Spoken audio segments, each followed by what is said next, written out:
رات کے وقت نائل نے ایک ریسٹورنٹ کے باہر گاڑی روکی۔ گاڑی سے نکلتے اس نے ایک طائرانہ نظر اپنے ارد گرد ڈالی۔ کوئی بھی کسی بھی وقت اس کا پیچھا کر سکتا تھا، وہ ہمیشہ ہی محتاط رہتا۔ ریسٹورنٹ کے اندر داخل ہوتے ہی وہ زینے چڑھتا اوپر والے پورشن میں گیا۔ ایک ٹیبل کے پاس پہنچے، اس کے لب مسکرائے۔ اسفن؟ نائل کے پکارنے پر سامنے بیٹھا شخص چونکا تھا، پھر اگلے لمحے وہ فوراً اٹھ کھڑا ہوا۔ اس نے بہت گرم جوشی سے نائل کو گلے لگایا۔ نائل نے بھی اس کی پیٹھ تھپ تھپائی۔ وہ لوگ اتنے دنوں بعد مل رہے تھے۔ رسمی سی علیگ سلیگ کے بعد وہ دونوں ہی بیٹھے تھے۔ کیسے ہو اسفن؟ عرف؟ نائل نے جان بوجھ کر جملہ ادھورا چھوڑا۔ مقابل کے لبوں پر مدھم مسکراہٹ ابھری تھی۔ میں بالکل ٹھیک ہوں، آپ کیسے ہیں؟ میں بھی ٹھیک ہوں، بس آج کل کوئی نئی لڑکی ڈھونڈ رہا ہوں، شادی جو کرنی ہے، نائل نے سنجیدگی سے کہا۔ یہ سنجیدگی اس کے مزاج کا حصہ تھی۔ اگر مجھے کوئی ملی تو ضرور بتاؤں گا، مقابل نے لب دبائے کہا تھا۔ نائل نے جیب سے کاغذ نکالے، مقابل کے سامنے رکھا۔ کاغذ کو الٹ پلٹ کر دیکھنے کے بعد مقابل نے قلم اٹھایا تھا۔ وہ جانتا تھا کہ اس سے کیا کرنا ہے۔ تمہارے ہاتھ پر چوٹ لگی ہے، تم سائن کیسے کرو گے؟ اس کے دائیں ہاتھ پر بندھی پٹی کو دیکھ کر نائل نے فکرمندی سے کہا، شاید آپ بھول رہے ہیں، میں دونوں ہاتھوں سے لکھنے کی صلاحیت رکھتا ہوں۔ مسکراتے ہوئے مقابل نے کاغذ پر قلم گھسیٹا۔ وہ سائن نہیں تھا، یہ بات وہ دونوں ہی جانتے تھے، مگر بظاہر دکھنے میں وہ سائن ہی تھا۔ وہ دائیں اور بائیں دونوں ہاتھوں سے بالکل ٹھیک لکھ لیتا تھا۔ دونوں ہاتھوں کی ہینڈ رائٹنگ میں انچ برابر کا بھی فرق نہیں تھا۔ چلیں؟ نائل کے اشارہ کرنے پر دونوں ہی اٹھ کھڑے ہوئے۔ شہر سے کافی دور آ کر نائل نے گاڑی روکی۔ سارا راستہ خاموشی سے کٹا تھا۔ وہ ضرورت سے زیادہ محتاط رہتے تھے۔ کوئی بھی بات کرنے سے پہلے وہ 1000 بار سوچتے۔ گاڑی سے باہر نکلتے ہی دونوں نے اپنا چہرہ ماسک سے ڈھکا تھا۔ اسفن نے اپنی ہوڈی پہنی تھی۔ ہوڈی کی بیک سائڈ پر عقاب بنا ہوا تھا۔ جنگل کے اندر سے گزرتے وہ ایک مخصوص جگہ آ کر رکے تھے۔ دونوں نے ہی اپنے فونز گاڑی میں چھوڑ دیے تھے۔ اس وقت ان کے پاس کوئی ڈیوائس بھی نہیں تھی۔ یہ جگہ نائل نے مختص کی تھی۔ وہ ہمیشہ اس جگہ پر بات کرنے آتے تھے۔ یہاں نیٹ ورک کا کوئی نام و نشان نہیں تھا اور نہ ہی دور دور کسی انسان کا۔ مشن کہاں تک پہنچا شاہین؟ نائل نے گفتگو کا آغاز کیا۔ یہ ہماری سوچ سے زیادہ پیچیدہ ہے، وقت لگے گا۔ مقابل کے جواب پر وہ بھڑک اٹھا تھا۔ اتنا وقت تو گزر چکا ہے، اب اور کتنا وقت لگے گا؟ میں پوری کوشش کروں گا کہ 1 سال کے اندر اندر یہ مشن مکمل ہو جائے۔ لہجہ ٹھہرا ہوا اور ادب سے بھرپور تھا۔ کوشش نہیں کرنی ہے، تمہیں یہ کرنا ہے۔ نائل نے رات کے خوب اندھیرے میں سامنے موجود درخت پر ایک زوردار پنچ مارا۔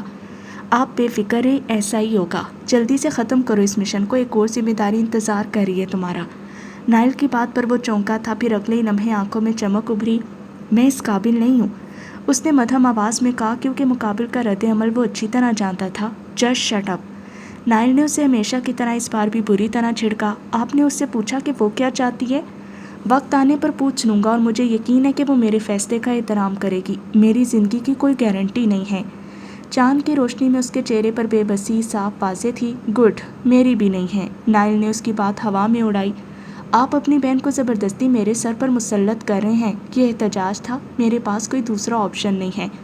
اگر میں اسے خوش نہ رکھ سکا تو؟ لہجے میں خوف تھا۔ وہ جانتی ہے کہ اسے کیسے خوش رہنا ہے، اور تم وانیہ کے لیے بہترین انتخاب ہو۔ نائل نے اس کا کندھا تھپ تھپایا۔ مگر اولین نہیں، میں آپ کا اولین انتخاب نہیں ہوں۔ نائل ایک لمحے کے لیے خاموش ہو گیا، اپنے پیروں تلے موجود مٹی کو اپنے بوٹ سے مسلتے وہ کچھ دیر سوچتا رہا۔ شاید وہ الفاظ ترتیب دے رہا تھا۔ وہ محض ایک غلطی تھی۔ اپنے بوٹوں کی طرف دیکھتے نائل آہستگی سے گویا ہوا، اگر وانیہ کی 3 شادیاں بھی ہو جائیں نا تو میرا چوتھا انتخاب تم ہی ہوگے۔ اس بات وہ ہنس دیا تھا اور پھر ہنستا ہی چلا گیا، اور مجھے لگا کہ شاید میں دوسرا آپشن ہوں، مگر مجھے تو چوتھے نمبر پر رکھا گیا ہے۔ سدھر جاؤ، نائل نے اسے تنبیہ کی۔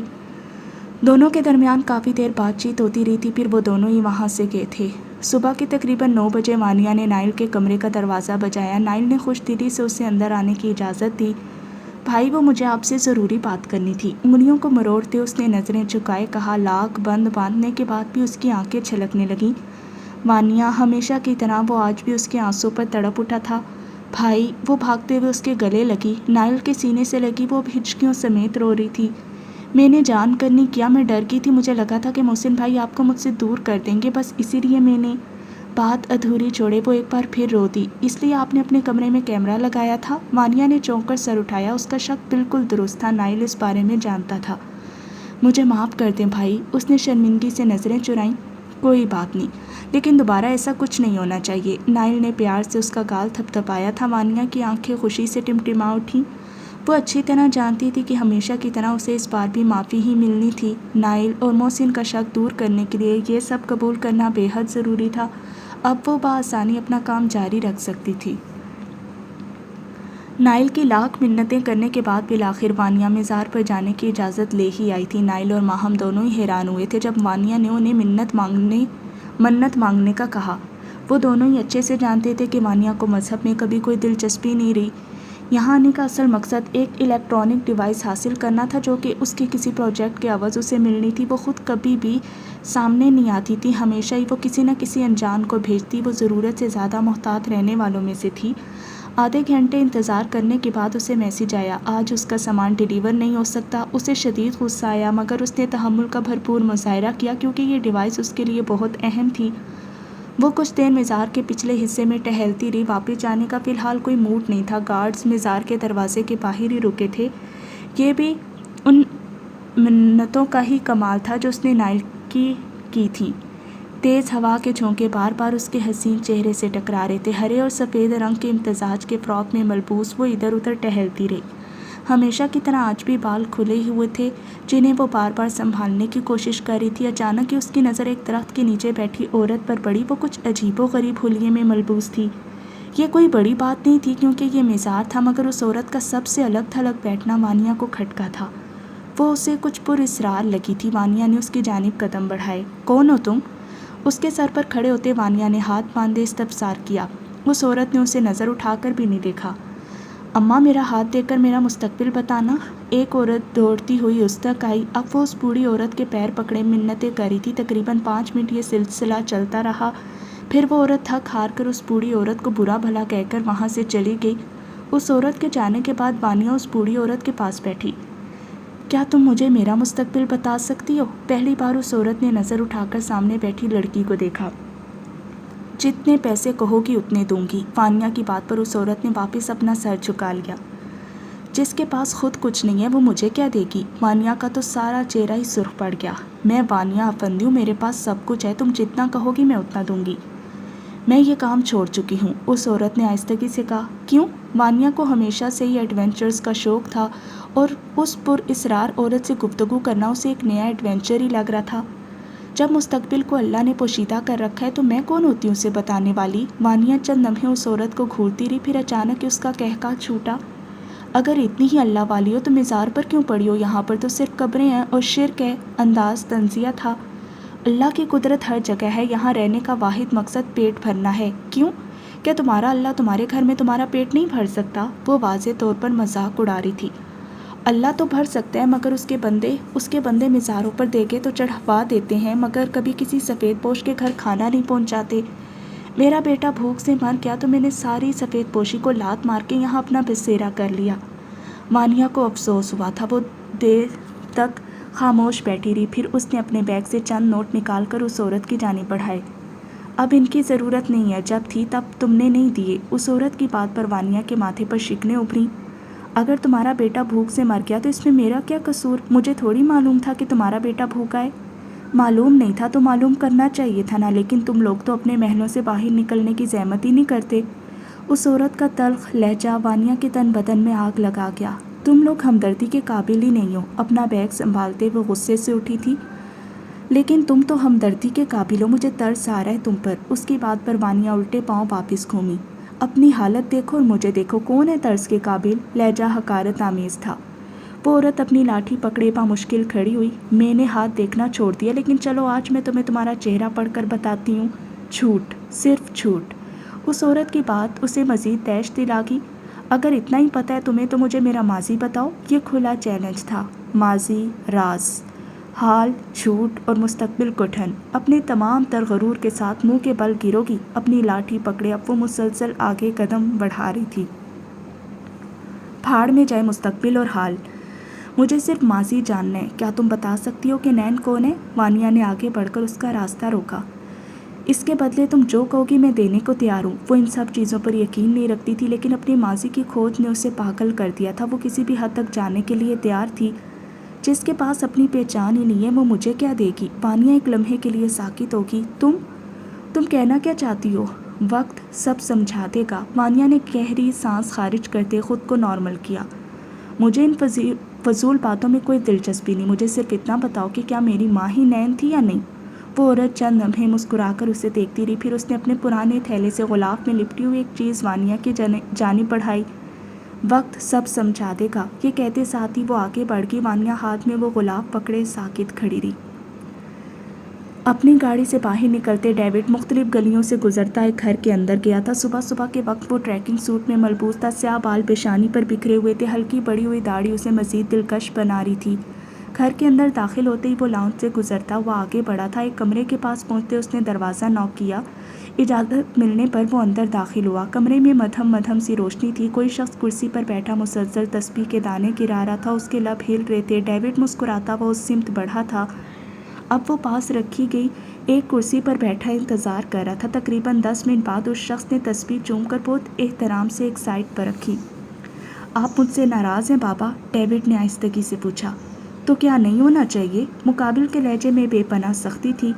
مجھے یہ سب ٹھیک نہیں لگ رہا تھا، بس اسی لیے۔ ڈیوڈ، تم کب سے ایسا ساتھ رکھنے لگ گئے؟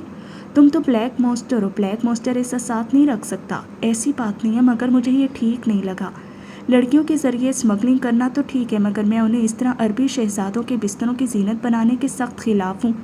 ڈیوڈ نے ہاتھوں کو مس کیے، اپنے جوتوں پر نظریں جمائی۔ کن لڑکیوں کی بات کر رہے ہو تم، جو خود چند تحائف کے عوض اپنا آپ بیچ دیتی ہیں؟ یہ لڑکیاں کوٹھوں پر پائی جاتی ہیں، مگر ہم تو انہیں عمرہ کو بیچ کر ان کی زندگیاں سنوار رہے ہیں۔ ساری زندگی عیش کرے گی اور ہمیں دعائیں دے گی۔ مقابل اپنی چادر اوڑھے کرسی سے اٹھا تھا۔ اس کے اٹھنے کے چند لمحے بعد تک کرسی ہلتی رہی۔ ڈیوڈ اب بھی گہری سوچ میں ڈوبا تھا۔ تمہیں کیا ہو گیا ڈیوڈ؟ اس کے پاس جاتے اس شخص نے ڈیوڈ کے کندھے پر ہاتھ رکھا۔ آپ ٹھیک کہتے، مگر نہ جانے کہ مجھے کبھی کبھی ایسا لگتا ہے کہ کہیں کچھ غلط ہے، کہیں ہم کچھ غلط تو نہیں کر رہے بابا؟ ڈیوڈ نے سوالیہ نظروں سے سامنے کھڑے شخص کی جانب دیکھا۔ نہیں، ہم کچھ غلط نہیں کر رہے، غلط تو ہمارے ساتھ ہوا ہے، بلکہ تمہارے ساتھ ہوا ہے۔ اس نے ایک افسوس بھری نگاہ ڈیوڈ کی جانب ڈالی۔ تم بھول گئے کیسے اس ملک نے تم سے تمہارا سب کچھ چھین لیا، تمہارے خوشحال گھرانے کو اجاڑ دیا؟ کیا قصور تھا تمہارے ماں باپ کا؟ کیا قصور تھا تمہاری معصوم بہن کا؟ ڈیوڈ کی آنکھوں میں خون اترا تھا۔ کس نے مارا تھا تمہاری بہن کو؟ سامنے کھڑا شخص واضح طور پر اسے بھڑکا رہا تھا۔ نائل افندی۔ ڈیوڈ کے ہاتھوں کی نسیں پھول گئیں۔ اندر کا شیطان جاگ گیا، اسے جگایا گیا تھا۔ اور نائل افندی کا تعلق کہاں سے ہے؟ ISI سے۔ آگ برساتی آنکھوں سے وہ اٹھ کھڑا ہوا۔ برباد کر دوں گا میں اسے تڑپا تڑپا کر ماروں گا۔ میں اس ملک کے ہر گھر کو تباہ کر دوں گا، جس طرح میرا خاندان تباہ ہوا ہے، بالکل اسی طرح سب کچھ تباہ کر دوں گا۔ تیش کی حالت میں اب وہ چیزیں اٹھا اٹھا کر پٹک رہا تھا۔ سامنے کھڑے شخص نے اسے نہیں روکا، وہ یہی تو چاہتا تھا، ڈیوڈ کے اندر موجود لاوے کو باہر لانا۔ کافی دیر تک وہ چیزوں پر اپنا غصہ نکالتا رہا، پھر وہ ہانپتے ہوئے تھک ہار کر زمین پر بیٹھا۔ مجھے انجیکشن چاہیے۔ مقابل کے لبوں پر مسکراہٹ ابھری۔ یہی تو وہ چیز تھی جو ڈیوڈ کو یہاں کھینچ لاتی تھی، اسے ڈرگز کا عادی بنایا گیا تھا۔ یہی تو ان لوگوں کا کام تھا، نوجوان لڑکوں کو کڈنیپ کرنا، ان کا برین واش کرنا، انہیں ڈرگز کا عادی بنا کر ان کی معصومیت چھین لینا، انہیں شیطان بنا دینا۔ ڈیوڈ کے ساتھ بھی یہی کیا گیا تھا، مگر اپنی بے پناہ صلاحیتوں اور بہادری کی بنا پر وہ ہر کام بہت پھرتی سے کر لیتا۔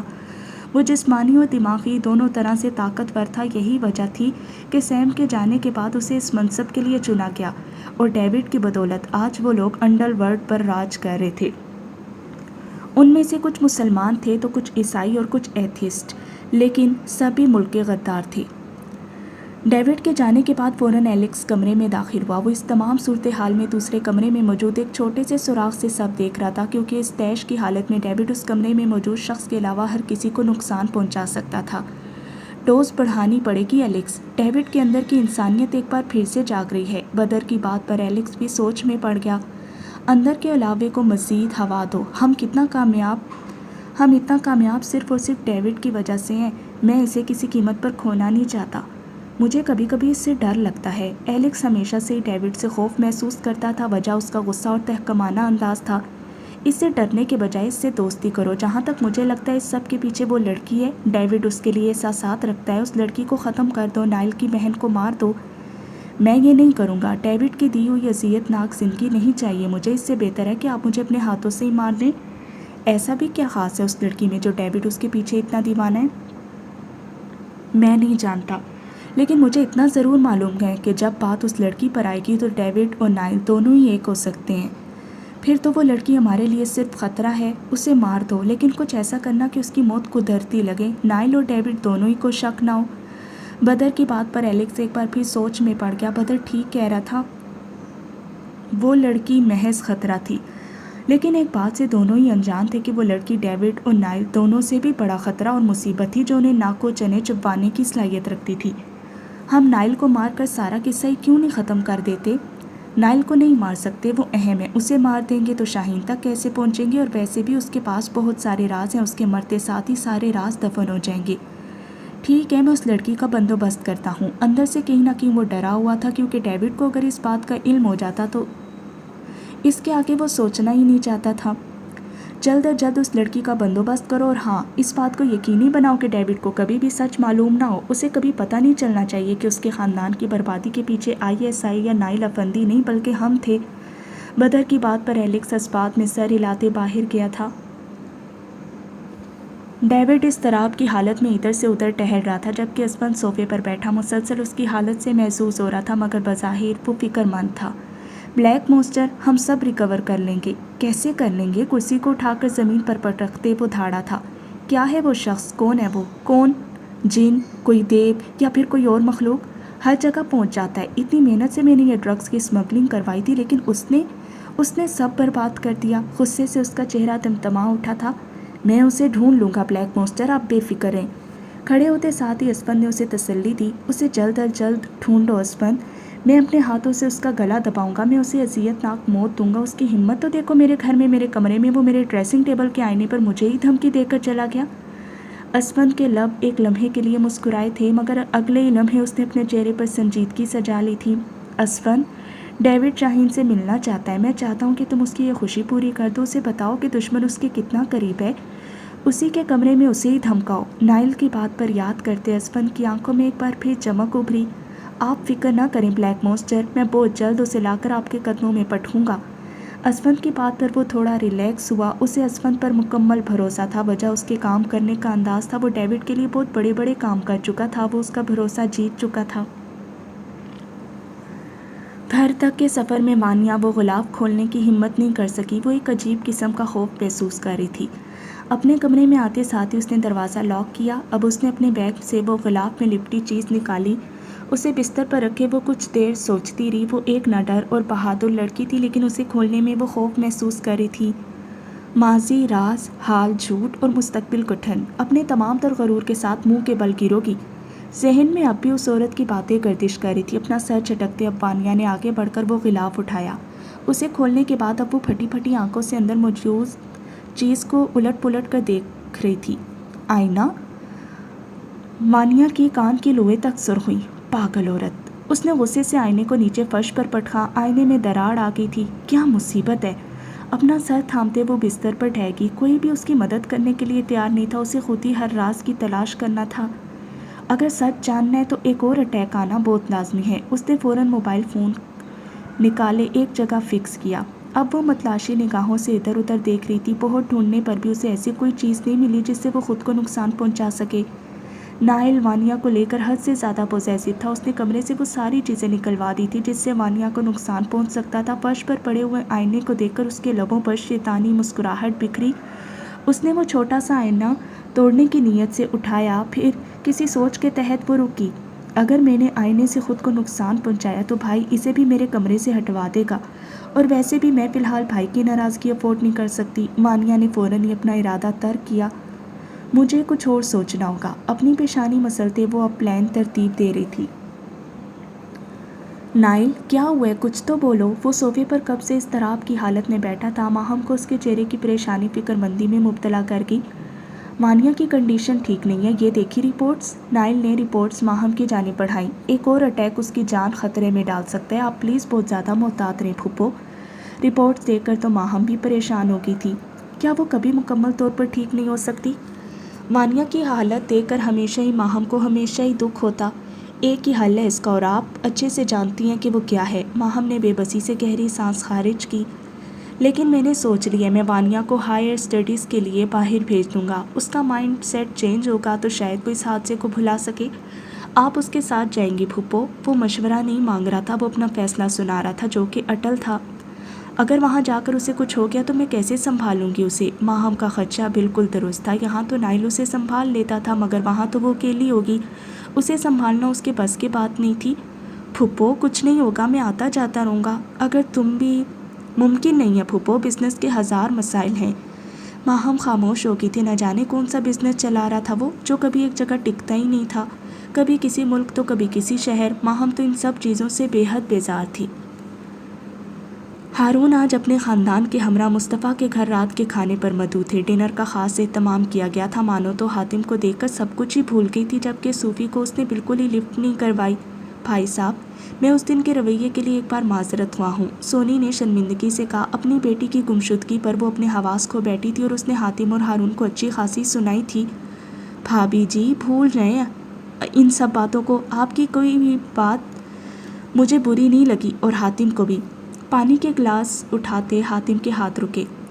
اس نے عجیب نظروں سے باپ کی طرف دیکھا. اسے سچ بولنے کا درس دینے والا باپ آج مسکرا کر جھوٹ بول رہا تھا. کتنی غلط بات تھی. کیوں حاتم؟ وہ بدعقت مسکرایا تھا. آپ نے اور آپ کی بیٹی نے جو درگت بنائی تھی نا میری، میں بھولوں گا نہیں. وہ دل ہی دل میں کوڑا تھا. تم اتنے اچھے کیوں دکھتے ہو بہن؟ حاتم، صوفی اور مانو باہر لان میں ٹہل رہے تھے جب مانو نے جھوٹ بول کر صوفی کو راستے سے ہٹایا کہ اسے اندر اس کی ماں بلا رہی ہیں. اب وہ جھولے پر بیٹھی حسرت بھری نگاہوں سے اپنے بہن کو دیکھ رہی تھی، جو کہ اس کے ساتھ ہی منہ پھلائے بیٹھا تھا. وجہ آج کا ڈنر تھا جس کے حوالے سے اسے بہت سخت تاکید کی گئی تھی. میرا نام حاتم ہے. وہ چھوٹی سی آفت تو اس کے گلے ہی پڑ گئی تھی. وہ کوئی 8 سال کا بچہ تھوڑی تھا جو اس کے ساتھ بیٹھ کر یہ فضول باتیں انجوائے کرتا. مجھے یہ نام پسند نہیں ہے، مانو نے منہ پھلائے کہا. پلیز چپ ہو جاؤ ماہنور.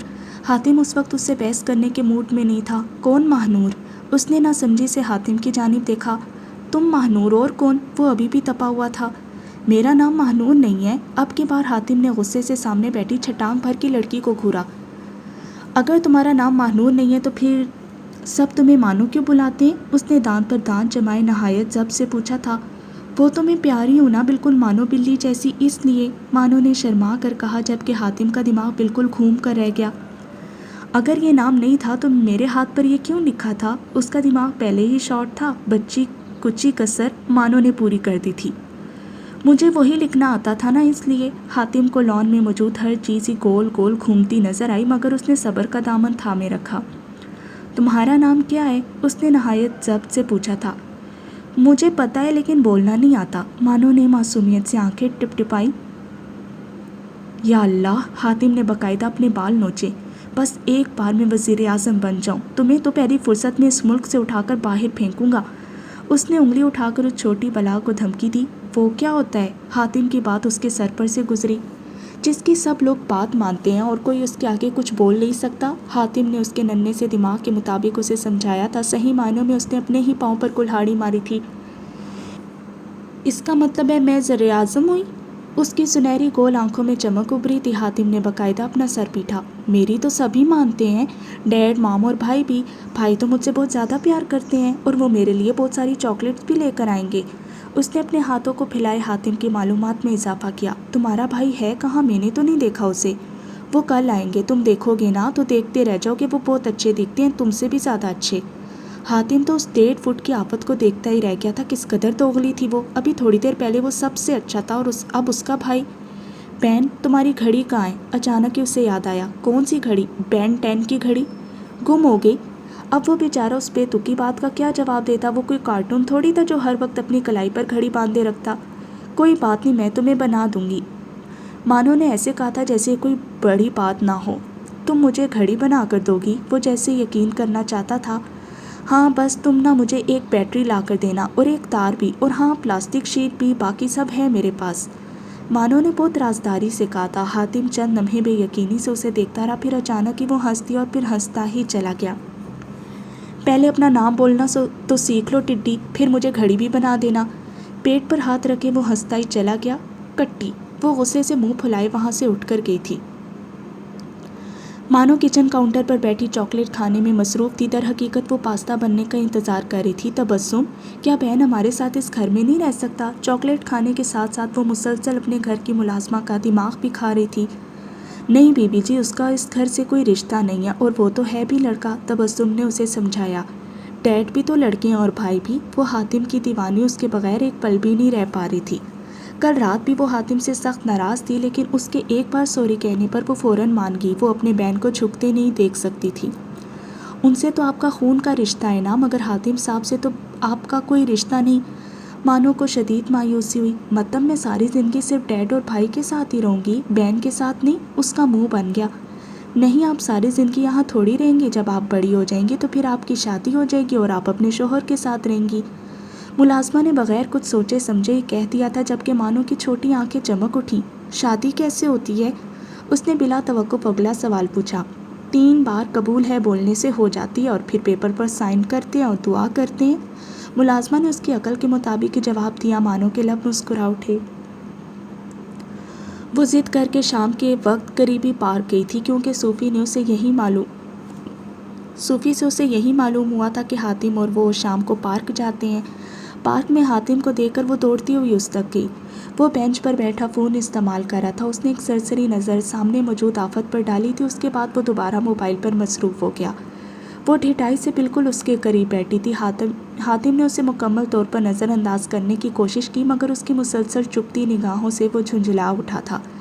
دیکھو ٹڈی، میرا دماغ اس وقت بہت گرم ہے، مجھے بہت غصہ آیا ہوا ہے۔ اس سے پہلے کہ سارا غصہ تم پر نکل جائے، چپ چاپ 9 2 11 ہو جاؤ۔ آج ان کا رزلٹ تھا اور صوفی کے مارکس ہمیشہ کی طرح بہت اچھے آئے تھے۔ مارکس تو حاتم کے بھی اچھے آئے تھے، مگر صوفی کے مقابلے میں بہت کم تھے، جس وجہ سے اس کی آج اچھی خاصی کلاس لگی تھی۔ تم نکال لو اپنا سارا غصہ مجھ پر، چاہو تو مار بھی سکتے ہو۔ حاتم نے چونک کر اسے دیکھا تھا۔ مانو کے چہرے پر بلا کی سنجیدگی تھی، وہ جو کسی کا خود سے اونچا بولنا تک برداشت نہیں کر سکتی تھی، آج حاتم کے ہاتھوں مار کھانے کو بھی تیار تھی۔ مانو کی بات سن کر وہ نہ چاہتے ہوئے بھی ہنس دیا۔ اسے ہنستا دیکھ کر مانو کی جان میں جان آئی۔ ایک بات پوچھوں تم سے؟ وہ پرجوش ہوئی تھی۔ پوچھو۔ وہ اچھی طرح جانتا تھا کہ یہ بلا اتنی آسانی سے ٹلنے والی نہیں تھی۔ کیا تم سچ میں پڑھے لکھے نہیں ہو؟ حاتم نے بے بسی سے اس کی جانب دیکھا۔ پڑھا لکھا ہوں میں، اس نے چڑھ کر جواب دیا۔ انکار کی صورت میں وہ ایک نئی کہانی کھول کر بیٹھ جاتی۔ حاتم اس وقت کسی بھی بحث کے موڈ میں نہیں تھا۔ شکر، یہ تو پڑھ دو پلیز۔ مانو نے اسے اپنی فراک کی جیب سے کاغذ نکال کر تھما دیا۔ حاتم نے ناگواری سے وہ کاغذ تھاما تھا، ایسے تو وہ اس کی جان چھوڑنے والی نہیں تھی۔ قبول ہے، قبول ہے، قبول ہے۔ اس نے بغیر سوچے سمجھے ہی لکھی گئی تحریر پڑھ دی۔ مجھے بھی، انگلی دانتوں تلے دیے مانو نے شرما کر کہا تھا۔ کیا بکواس ہے یہ؟ حاتم کے سر پر مانو پورا آسمان گرا تھا۔ وہ غصے سے اٹھ کھڑا ہوا۔ ہماری شادی، شٹ اپ! اس کی دھاڑ پر مانو سہم کی۔ اپنی عمر دیکھو اور اپنی حرکتیں دیکھو، تم دنیا کی آخری لڑکی بھی ہوگی نا، تب بھی حاتم خانزادہ تم سے شادی نہیں کرے گا۔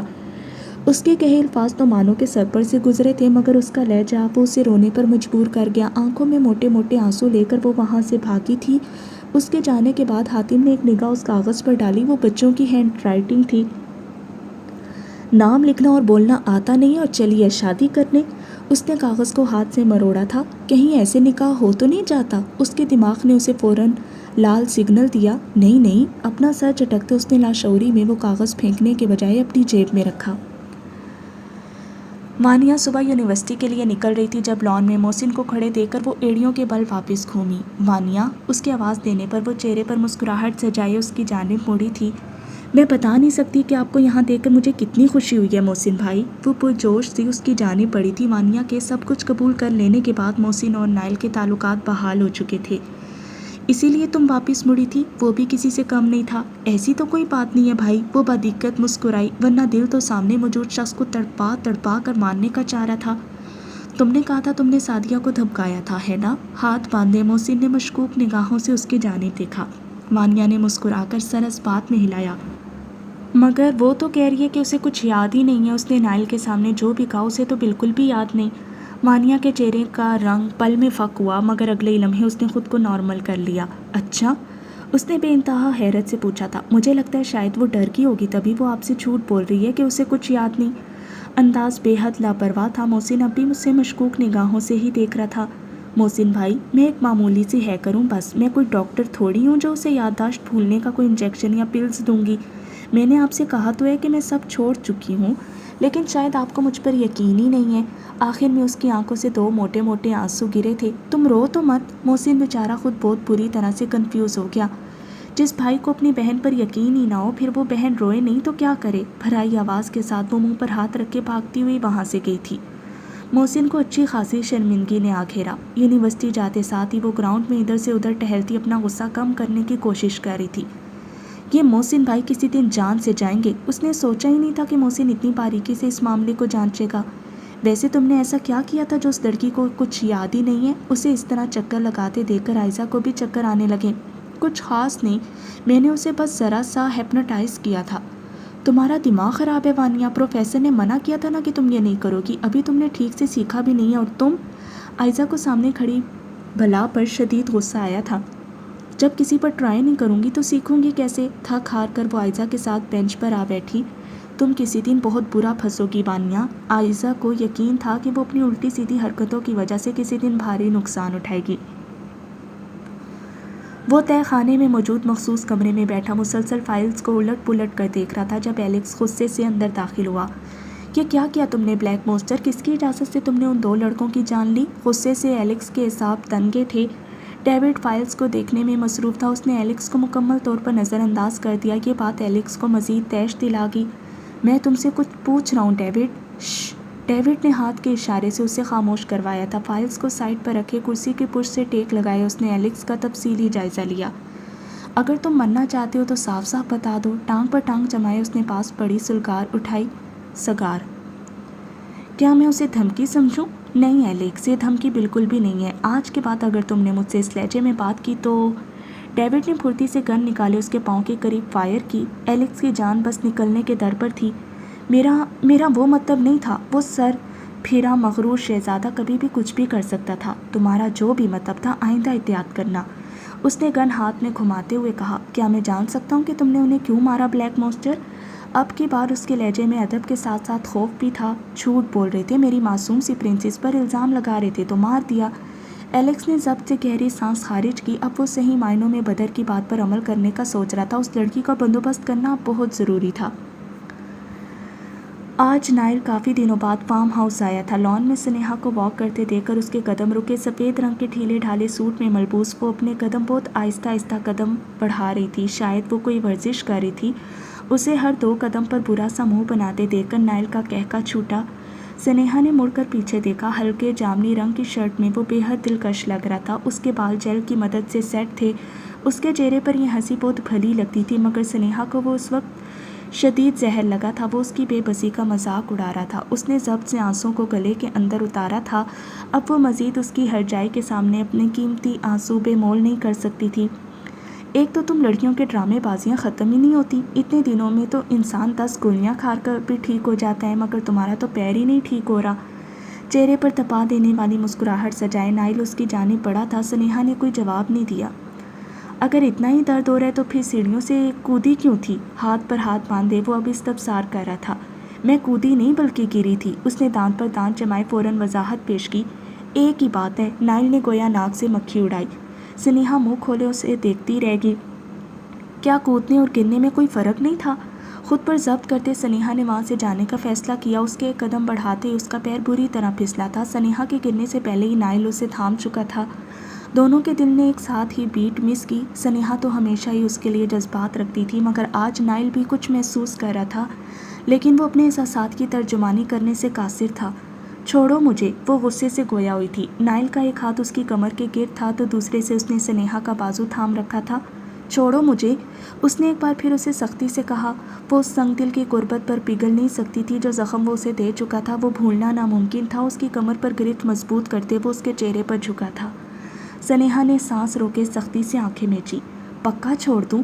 اس کے کان کے پاس نائل نے ہلکی سی سرگوشی کی۔ ہاں، سنیہا کے گلے سے پھنسی پھنسی سی آواز نکلی۔ آر یو شور؟ سنیہا نے اس بار پورے زور و شور سے سر ہلایا تھا جبکہ آنکھیں ابھی بھی بند تھیں۔ As you wish.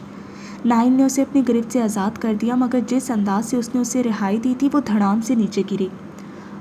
اس بیچاری کا پیر تو پہلے ہی ٹوٹ چکا تھا، مگر اب تو اس کا سارا بدن ہی جیسے چکنا چور ہو گیا۔ اتنی تکلیف پر اس کی آنکھوں سے آنسو جاری ہو گئے تھے۔ تم رو کیوں رہی ہو؟ نائل فکر مندی سے ایک گھٹنا زمین پر ٹکائے اس کے پاس بیٹھا تھا۔ سنیہا نے عجیب نظروں سے اسے دیکھا، پھر اگلے لمحے اس کی آنکھیں ایک بار پھر برسنے لگیں۔ کیا ہوا ہے؟ نائل کو اس کے رونے کی وجہ بالکل سمجھ نہیں آئی تھی۔ I hate you. وہ اپنا پیر پکڑے ہچکیوں کے درمیان بمشکل بول پائی تھی۔ اب میں نے کیا کر دیا؟ وہ اچھا خاصا مشتعل ہوا تھا۔ تم نے مجھے چھوڑا کیوں؟ یہ شکوہ تھا۔ تمہیں نے تو کہا تھا۔ وہ سخت جھنجھلایا تھا، نہ جانے یہ لڑکی چاہتی کیا تھی۔ وہ جو مرضی کر لے مگر وہ خوشی نہیں ہوتی تھی۔ اچھا ٹھیک ہے، اٹھو۔ اس کی مسلسل سسکیوں سے تنگ آ کر نائل نے اس کے آگے اپنا ہاتھ پھیلایا۔ نہیں چاہیے تمہاری مدد، اب میں سارا دن یہیں بیٹھی رہوں گی، بلکہ رات بھی یہی گزاروں گی، اپنے آنسو بے دردی سے صاف کرتے سنیہا نے غصے سے کہا۔ تم سچ میں یہی چاہتی ہو؟ نائل نے یقین کرنا چاہا۔ ہاں، اس نے دب کر کہا تھا۔ ٹھیک ہے، جیسے تمہاری مرضی۔ وہ کندھے اچکائے کھڑا ہوا۔ سنیہا بیچاری تو اپنی قسمت پر جتنا ماتم کرتی اتنا کم تھا، نہ جانے وہ کس قسم کا شخص تھا۔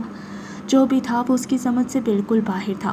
مجھے مدد چاہیے۔ اس کے اندر جانے سے پہلے ہی وہ جھٹ سے بولی۔ ماتھے پر تیوری چڑھائے وہ واپس گھوما۔ نائل نے اسے سہارا دیے اٹھا تھا، اب وہ اسے اس کے کمرے تک لے جا رہا تھا۔ سنیہا اس شخص کی سائیکی سمجھنے کی کوشش کرنے لگی۔ یا تو وہ یہ سب جان بوجھ کر کرتا تھا، یا پھر وہ شاید غلط اور صحیح کے درمیان فرق نہیں کر پاتا تھا۔ تمہیں کچھ چاہیے؟ اسے بستر پر بٹھاتے نائل نے سنجیدگی سے پوچھا۔ بیک گراؤنڈ سے ٹیک لگاتے سنیہا نے نفی میں سر ہلایا۔ ایک بات پوچھوں تم سے؟ اچانک کچھ یاد آنے پر سنیہا نے آنکھیں کھولے اس کی جانب دیکھا۔ نائل نے سر کو ہلکا سا خم دیے اسے اجازت دے دی۔ جس دن تمہیں گولی لگی تھی اس دن تمہارے پاس فون موجود تھا نا؟ نائل نے آہستگی سے اس بات میں سر ہلایا۔ پھر تم نے کیوں مدد کے لیے کسی کو نہیں بلایا؟ یہ سوال اسے ہمیشہ ہی پریشان کرتا تھا۔ تم جیسی بھی ہو، لیکن ہو تو میری عزت۔ میں نہیں چاہتا تھا کہ اس حلیے میں تمہیں کوئی بھی دیکھے۔ سنیہا کو اچھے سے یاد تھا کہ اس دن بھی گاڑی میں بیٹھے بیٹھے ہی اس نے ملازمہ سے پہلے چادر منگوائی تھی، اور اس کے گھر کے گارڈ یہاں تک کہ مالی بھی سنیہا سے ہمیشہ نظریں جھکا کر ہی بات کرتے۔ اس لیے تم مجھ سے میری قیمت پوچھ رہے تھے؟ باقی سب ایک طرف اور یہ بات ایک طرف، وہ اس تلخ بات کو بھلا نہیں پا رہی تھی۔ غصے میں تھا میں اس وقت، نائل نے پیشانی مسلتے کہا۔ کب نہیں ہوتے؟ وہ بڑبڑائی تھی۔ نائل کے تیز کان اس کی بڑبڑاہٹ بآسانی سن چکے تھے۔ لگے ہاتھوں آج یہ سوال بھی پوچھ ہی ڈالا تھا، اس امید کے ساتھ کہ شاید آج کوئی تسلی بخش جواب مل جائے۔ میں تمہارے لیے کچھ لایا ہوں۔ اس کے قریب بستر پر بیٹھتے نائل نے اس کے سامنے جیولری باکس رکھا۔ سنیہا کو حیرت کا شدید جھٹکا لگا تھا۔ وہ پھٹی پھٹی نگاہوں سے کبھی نائل تو کبھی اس باکس کو دیکھ رہی تھی۔ کھولو، نائل کی آواز پر وہ ہوش میں آئی۔ سنیہا نے وہ باکس پکڑے کھولا تھا۔ اندر ایک بہت ہی خوبصورت بریسلیٹ تھا۔ سنیہا نے ستائشی نگاہوں سے اسے اٹھایا تھا۔ مجھے پتہ ہے کہ یہ تم سے زیادہ خوبصورت ہے اور تمہاری سیاہ کلائی پر بالکل اچھا نہیں لگے گا، مگر پھر بھی میں لے آیا۔ سنیہا نے وہ بریسلیٹ اٹھا کر نائل کے منہ پر پٹخا۔ آخر یہ تحفہ دینے کا کون سا انداز تھا؟ اور تو اور وہ اس کی دودیا کلائیوں کو سیاہ کہہ رہا تھا۔ تم مہنگے تحفے کے قابل ہی نہیں ہو۔ اس کی اس حرکت پر وہ آگ بگولا ہو گیا۔ تم صحیح کہہ رہے ہو، آئندہ میرے لیے کوئی تحفہ مت لانا۔ سرخ پڑتے چہرے کے ساتھ وہ منہ پھیر گئی۔ تم؟ نائل غصے سے اٹھ کھڑا ہوا۔ ایک تو میں سب کچھ بھلا کر تمہارے ساتھ اچھا سلوک کر رہا ہوں، اور ایک تم ہو کہ وہ اسے دیکھنے پر مجبور ہوگی۔ آخر طنز کے تیر برسا کر وہ کون سا اچھا سلوک کر رہا تھا؟ تمہارے باپ نے تمہیں غیر معمولی چیز کی طرح مجھے بیچ دیا۔ میں چاہتا تو نہ جانے کیا کیا نہیں کر سکتا تھا تمہارے ساتھ، لیکن نہیں، میں سب کچھ بھلا کر ایک اچھا شوہر بننے کی کوشش کر رہا ہوں، اور تم مجھے مسلسل نخرے دکھا رہی ہو۔ تم برائے مہربانی یہ کوشش ترک کر دو، یہ تمہارے بس کی بات نہیں ہے۔ سنیہا کے سر میں ہتھوڑے بجنے لگے۔ وہ شخص اسے کسی دن مکمل طور پر پاگل کر دیتا۔ تم؟ نائل نے انگلی اٹھائے لب بھینچے اس کی جانب دیکھا۔ تم ایک دن خود تسلیم کرو گی، تم ایک دن خود کہو گی کہ Neil you are the best husband in the world. Neil غصے سے پیر پٹکتا باہر گیا تھا، جبکہ سنیہا اپنا سر تھامے بستر پر ڈھہ گئی۔ صبح ڈائننگ ٹیبل پر سب موجود تھے۔ وانیا ٹوسٹ کھاتے ہوئے مسلسل سوچوں میں گم تھی۔ کیا مومی نین ہے؟ مجھے ایسا کیوں لگ رہا ہے جیسے میں کچھ مس کر رہی ہوں؟ اسے سوچوں میں ڈوبا دیکھ کر نائل نے اس کے آگے سے پلیٹ ہٹائی۔ وانیا کو ہوش تب آیا جب اس نے ایک اور ٹوسٹ کے لیے ہاتھ آگے بڑھایا تھا، مگر سامنے پلیٹ نہیں تھی۔ اسٹڈی روم میں آئے، وہ نیپکن سے ہاتھ صاف کرتا اٹھا۔ وانیا کو اس پیشی کا مقصد بالکل سمجھ نہیں آیا۔ اس نے ابھی تک کوئی الٹی سیدھی حرکت نہیں کی تھی۔ خود کو نقصان پہنچانے کا ارادہ بھی وہ کچھ دنوں کے لیے ملتوی کر چکی تھی۔ بوجھل قدموں سے وہ اسٹڈی روم میں داخل ہوئی۔ منہ بنائے اب وہ سامنے موجود صوفے پر بیٹھی تھی۔ میرے پاس آ کر بیٹھے۔ نائل کی بات پر وانیا کے گلے میں گلٹی ابھری۔ کہیں محسن نے بھائی سے کوئی الٹی سیدھی بات تو نہیں کی؟ اس کا ذہن خدشات سے گھرا ہوا تھا۔ وانیا؟ نائل کے پکارنے پر وہ مرے مرے قدم اٹھائے اس کے بالکل قریب بیٹھی تھی۔ کوئی مسئلہ ہے؟ اس بات پر وہ چونکی تھی، پھر اس نے فوراً نفی میں سر ہلایا۔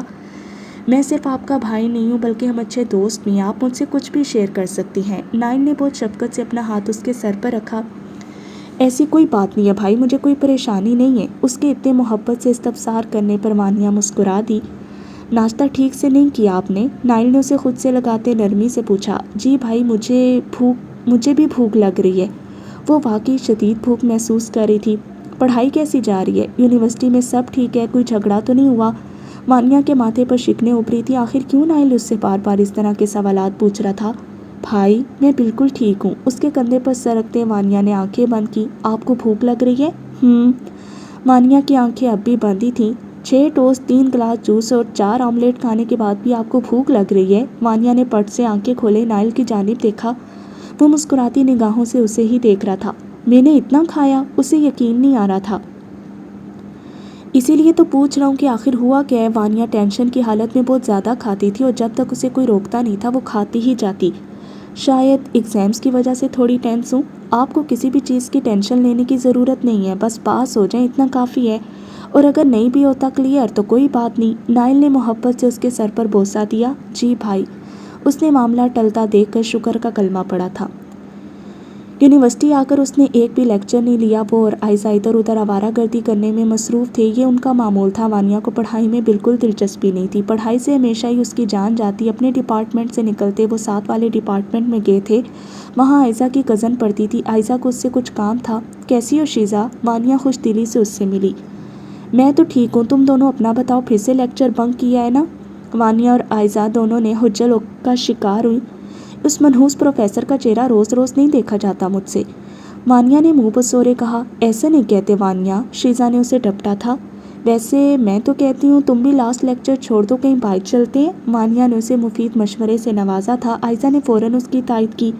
جی نہیں، مجھے پڑھنا ہے، اور تم نہ کم گناہ کیا کرو، فرشتے ہر وقت تمہارے گناہ لکھتے رہتے ہوں گے، شیزا نے مذاق میں کہا تھا، جبکہ وانیہ کے ماتھے پر بل پڑ گئے۔ کون فرشتے؟ شیزا نے چونک کر اس کی جانب دیکھا، جبکہ عائزہ کے تاثرات بالکل نارمل تھے۔ وہ وانیہ کے عقائد سے اچھی طرح واقف تھی۔ کرامن کاتبین، اور کون؟ مجھے اس سب پر یقین نہیں ہے، میرے عقائد کچھ مختلف ہیں۔ وانیہ نے مدھم سی مسکراہٹ کے ساتھ اس کی جانب دیکھا۔ عائزہ نے افسوس سے سر جھٹکا۔ وہ اس کی دوست ضرور تھی، مگر اس کے بعض عقائد عائزہ کو ہمیشہ ہی تکلیف دیتے۔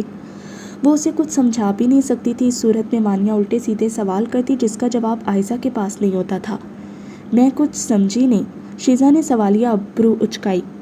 میں منطقی چیزوں پر یقین رکھتی ہوں، ایسی چیزیں جو سائنس سے ثابت شدہ ہوں۔